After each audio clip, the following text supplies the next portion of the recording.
Hello everyone. Welcome parents. If you are brand new to this group and you do not know, I always start out these Facebook Lives always the same because we constantly have new parents coming in. So I always like to say hello and introduce myself. If you're not familiar with who I am, I'm the founder of this group and I help teen girls and young women end depression, anxiety, self-loathing, self-harm, suicidal thoughts, cutting, oh my gosh, so many different things, eating disorders, so that they can really step into their power, their confidence, and most importantly, love themselves. Yes, this is what I am teaching girls and young women how to do. It's all about stepping into really loving themselves. How many of you adults struggle with this as like a 30 or 40 or 50-year-old or 60-year-old, right? And we think about, gosh, wouldn't have been so different if we had gotten this early. Hey, Judy. Hey, Leslie. Glad you guys are live. Like, what would have happened had we learned how to love ourselves at such an earlier age? Like as a teenager or even a young woman, and how much like our lives would have been completely different, right? I know for myself, my life would have been completely different if I had learned everything that I'm teaching my clients, if I had learned it earlier. But that wasn't my path because I had to go through what I went through to get on the other side so that I could teach girls and young women really how to empower themselves in their lives. So I want to talk about what we are here to talk about today, which is, if you are joining me live, let me know that you are here live. Just comment below, live. If you are watching the replay, I know lots of parents can't make it live and that's totally fine. But if you are watching the replay, I'd love to see who's watching. So just, type below replay and that will be fantastic. So this Facebook Live, what are we going to talk about? Well, there's so much to talk about, but let's start with anxiety and panic attacks. Why is your daughter's anxiety and panic attacks getting worse and worse and worse? And not better, they're getting worse. So we need to take a look at this. But in order to take a look at, hey Noreen, so glad you're here live. In order to take a look at why girls and young women are struggling so much with anxiety and really for a lot of them it's, leading into panic attacks, we have to look at, well, what's going on here? What's creating all of this stress and overwhelm and anxiety and what's going on here? So just to kind of highlight a couple of things, we could be here all day long talking about all the things that the girls are struggling with and feeling really overwhelmed with. But just to name a few of those things, right? A lot of girls that work with me or a lot of girls that I speak to on the phone are constantly going to worst case scenario in their heads, right? I spoke to a girl just a few days ago and it was almost like a control thing. Like she was trying to control the situation, but her mom said she would prepare herself for the very worst thing that could possibly happen. And no wonder why I was having a conversation with her and no wonder why her anxiety and depression is horrible right now. She's preparing herself for the worst possible thing that happens. And so a lot of your daughters are doing the same thing and don't even realize what they are doing. And they are actually creating the very thing that they hate most of all, which is the anxiety and of course the panic attacks. So we've got worst case scenario, right? They're constantly going in their head and thinking about all the terrible things, all of the horrible outcomes that could possibly happen. Mind you, 99% of the time, none of those things are even going to happen. But they're going there. They're going there. Their mind is taking them on a journey that they don't want to be on, but they don't know how to stop it because they haven't learned another way out. They haven't learned how to basically train their mind and shift their focus on anything other than worst case scenario and overwhelm and stress, right? And so they're just kind of going along for the ride. It's not a fun ride, not like the fun roller coasters at Magic Mountain. This is the ride that they're like, oh my God, get me off of this ride. But they're the ones that are like, they have to be able to learn how to retrain the mind and focus on something else. It's not about worst case scenario. So that is one of the things that a lot of girls are doing, and they're doing it unintentionally. Like, they're doing it, but they don't know how to stop from doing it. Sounds like my 83-year-old mom. Noreen, I love you. Okay, so that's one of the things I want to highlight. Also, let's talk about all of the pressure. All of the pressure. And let me just say this. A lot of you parents, you may not actually be putting any pressure on your daughter. I speak to so many parents, and they often say, like, we don't put any pressure on our kid, and that's okay, and that's fine. But there's also pressure from a whole bunch of other places. So there's pressure. They're getting it from school. They're getting it from their teachers. They're getting it from other kids at school, right? And then they start comparing, like, oh my God, well, so-and-so got a 98 on their test, and I only got a 97, so I must be dumb, right? So there's a lot of pressure to the whole thing with succeeding, right? And what does that even mean? Like, success doesn't mean like pushing yourself to the ground, because it's all about the A's. It's all about getting into, it's all about getting into the right college. It's all about go, do, and your mental health is gonna go to shit in the process, and that is the wrong way to succeed in life.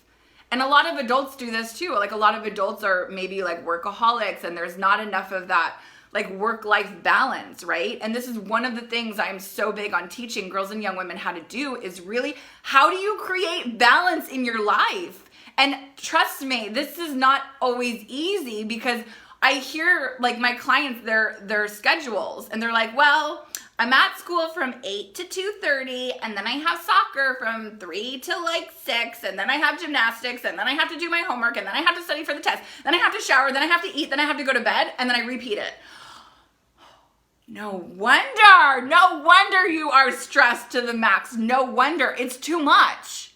So these girls have way too much on their plates, and they are sinking, and they feel like they're drowning, and they don't know what to do to get out of it, because all they know is, like, again, I have to succeed. I have to get the A's. I don't know who I am. And this goes back to one of the posts that I did recently. If you didn't read it, go and read it. But it was all about, like, how does your daughter measure her worth and her value, right? How does she measure her enoughness? And I talked about this. And unfortunately, a lot of your daughters are measuring their enoughness by getting the A's. Oh my God, people, I swear I do Facebook Live and everyone's like texting me. It's like, no, not right now.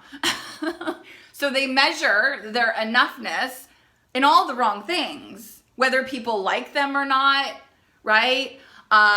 Whether they're doing well in school or not. None of this stuff equals your daughter's enoughness. Like, your daughter was born enough, but somewhere along the way, she like lost that message or that memo. So she believes that she has to prove something. She has to prove her worth, and she has to prove her value. Let me tell you this. Your daughters do not have to prove their worth and their value, because they already are valuable. They already are worthy, and they already are enough. But this is part of it's almost like the work that I do with my clients is, some of it is, well, not some of it, a lot of it is unlearning. They're learning so many different things, but they're also unlearning everything that is no longer supporting them, right? So this is a big one. So the pressure in school, pressure from teachers, pressure from society, yes, there's so much pressure. You have to do this, and then you have to go to college, and then you have to get married, and then you have to have 2.5 kids and a white picket fence and all of that stuff. And guess what? Your daughter can one day have all of that stuff and feel completely unfulfilled, because it's not always like checking the boxes of like, oh, this is what I need. This is what I need to be, to be happy. No, who says that? Right? Oh, society says that, so we have to live it? No, I call bullshit on that. We get to create our own standards of what we want for ourselves, and we get to create our best lives, not based on what everyone else is doing. It's what feeds our soul. And this is part of the problem. So many girls are disconnected with their souls, their hearts, the truth of who they really are. And if your daughter hasn't done any of the work, my guess is she's also disconnected with the truth of who she is. So this work is really about getting your daughter back into alignment with who she really is and letting go of everything that's no longer serving her. And if you're thinking to yourself, what does this have to do with anxiety and panic attacks? It has to do everything with anxiety and panic attacks.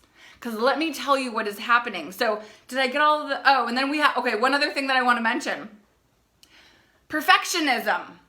How many of your daughters are perfectionists? I know there's lots of girls that are coming to me and they're getting the straight A's and they're getting really good grades, but they're perfectionists and they're just like driving themselves to the ground doing all of this stuff and they can't like let up. Again, because if they make a mistake, what would that mean about themselves? Again, what would that mean if their worth and their value is tied into school, grades, what college they get into, all of that, right? So we have to take a look at that. So perfectionism, I can go on and on about perfectionism, but we don't have time for that today. So they're measuring their worth and value in all of the wrong things, okay? Let's bring it back home to panic attacks and anxiety. How many of your girls, for those of you who are watching live, and if you're not able to make this live and you're watching the replay, comment below if your daughter struggles with anxiety and if she struggles with panic attacks. It's a cursed perfectionism. Yeah, it's not even reality. Absolutely. So how many of your daughters, comment below if your daughter struggles with anxiety and if she also struggles with panic attacks. So here's the deal. We can give your daughter all of the nice little tools. Oh, here, do this. Oh yeah, that's really gonna help. Hold an ice cube. Yeah, that's really gonna do the trick. Do this, do that, all these things. Okay, well, are they really working? I don't know, I actually did hear somebody tell me once like that her therapist told her to hold an ice cube. Like, I don't mean to laugh. But your daughter needs to learn more than just how to hold an ice cube to alleviate her panic attacks and her anxiety. Here's the deal. If your daughter is struggling with anxiety and panic attacks, it's not just about having all of the tools in her toolbox. You can't have an icebox when you're trying. Exactly. You're at school. How is it going to keep cold? We always got to bring in humor to this, right? Otherwise, we're going to be crying our eyes out 24/7, and we can't do that. So we got to bring in the humor. So here's the deal. Okay, yes, we can't have an icebox 24/7. And so what is going on with the tools? I want to talk about this for a second because these girls are getting some tools in therapy, but are they effective? Yes, but she won't use the tools. She is so blocked. Yeah, okay, so that's another thing. So the tools may be effective, but maybe they're not.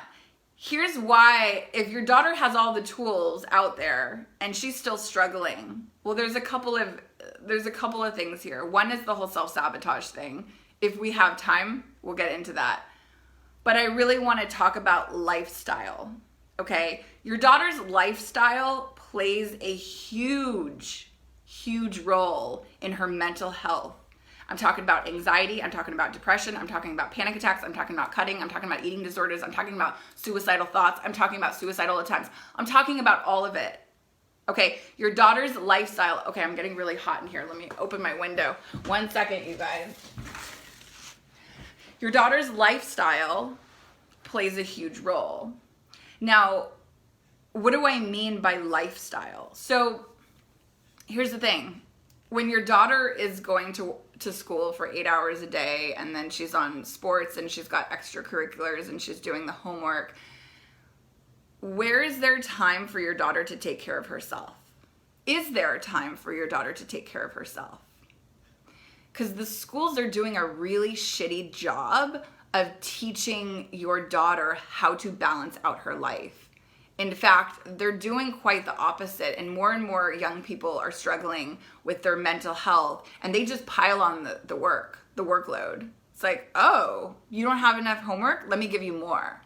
oh, you don't have enough tests to study for? Let me give you some more. And it's it's so much stuff that they're being given, and the pressure is very, very high. Some of these schools are extremely, extremely competitive. Not just private schools, I'm talking about public schools as well. So the pressure is high, right? And they feel like they're drowning. They feel like they're drowning because they can't keep up. It's too much for them. Something's got to give. And so a lot of girls will resort to cutting because, again, they have not been taught what to do with all of these feelings and these emotions, this overwhelm, this stress, and they need to release it in some way, somehow. Cutting's not the answer, but they don't know anything else to do. So many girls are having suicidal thoughts and wanting to kill themselves every day, and lots of girls are actually attempting. Now, lots of these girls, and I know because I've worked with a lot of these girls and I've spoken with a lot of these girls, don't actually want to die. They don't actually want to die. Now, some do. Some don't. They just want the pain to stop. They don't want to keep continuing living this way because their lives are not balanced. Now, this goes back to being disconnected with the truth of who they really are. You see, when your daughter is disconnected with her heart and when she's disconnected with her soul and she's disconnected with who she really is, everything's up. I was gonna cuss. Everything's a freaking mess. Everything is. And so really this work is about getting your daughter to come back home to herself. And this is going to play a major role in everything with your daughter's mental health, but also her physical health, her emotional health, spiritual, all of the things, right? And so we really have to look at, okay, so your daughter is struggling with anxiety. Okay, your daughter is struggling with panic attacks. Your daughter may be struggling with depression, suicidal thoughts, eating disorders, cutting. What's going on and what do we need to do about this? So again, when I talk about lifestyle, your daughter really has to take a look at where is this imbalance and what can I do to change this? Okay? So the imbalance, like I said before, is the disconnection to herself. Now, the other problem, besides being disconnected with who she is, it's also the suppression of her emotions. Now, this plays a big part in anxiety and, well, depression too, but anxiety and panic attacks. Because suppressing their emotions, pushing them down, running from them, hiding from them, pretending that they're not there, right? Cutting so they don't have to feel those emotions. Thinking they want to die because they don't want to feel those emotions, right? They're running, right? So they push it down, they push it down, they push it down. And they think that that's what's going to get rid of it.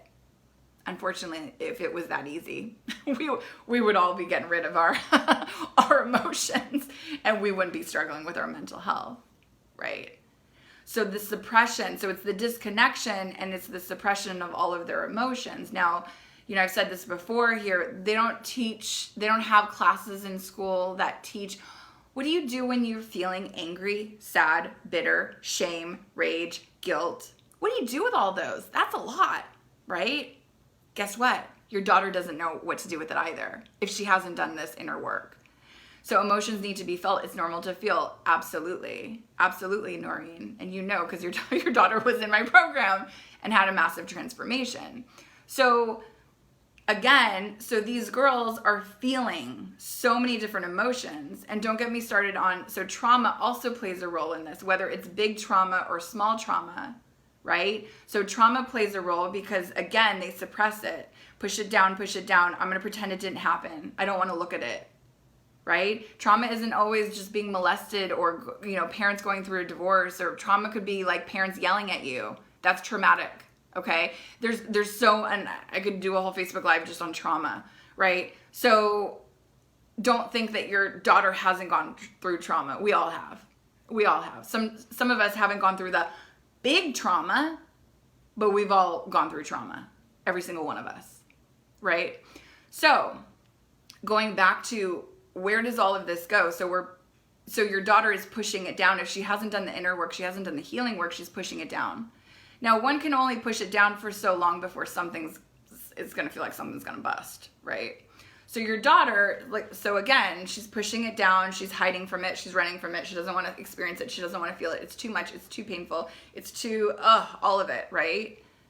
And then it's going to come up. Now, anxiety, panic attacks. This is where, so panic attacks come into play because if your daughter has been pushing things down for so long, right? Again, like I said before, they can only stay down for so long and then they will boil up to the surface. Your daughter can be fine one moment and being like, hey, I'm doing fine. And then 5 minutes later, she's in math class and she's having like the biggest panic attack of her life. And she's like, what? I was fine 5 minutes ago. And she's having to go to the bathroom because she's so ashamed and embarrassed because she doesn't want people to see her actually having the panic attack. And she's texting you probably saying, Mom, pick me up. I can't do this anymore. And you're at work and you don't have time to pick her up or whatever is going on with the situation, right? Panic attacks are real, right? It's almost like an out-of-body experience because your daughter has no control. Once she's in the panic attack, now sometimes before she has control, but like once she's in it, she's going to feel like she's lost it. And because I've asked so many girls that I've worked with, it's like, what do you do while you're having a panic attack? They're just like, I don't know. I just go through it. Like I hysterically cry.